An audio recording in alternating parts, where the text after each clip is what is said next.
This video was recorded with the AverMedia Live Gamer Portable. Skip it up and that up!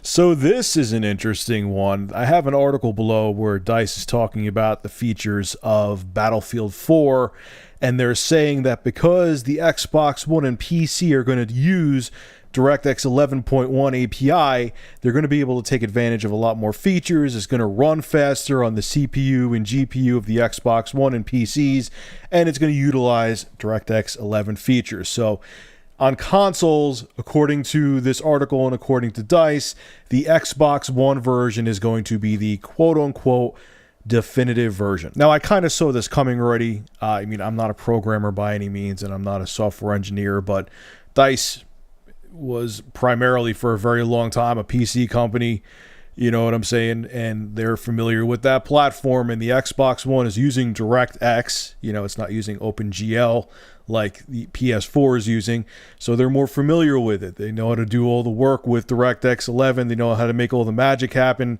and since games are developed on PCs, even for consoles, and Battlefield 4 is also coming out for PC, probably wasn't too painful of a transition over to the Xbox One, whereas the PS4, they have to use a different API. Secondly, Microsoft has Battlefield 4 in their pocket. If I remember correctly, and I know for a fact it is, they're getting timed exclusives for Battlefield 4 that are coming to the Xbox. The DLC is coming to the Xbox One first. So kind of put those two together. I'm sure it was in EA and DICE's best interest to give the Xbox One the definitive version.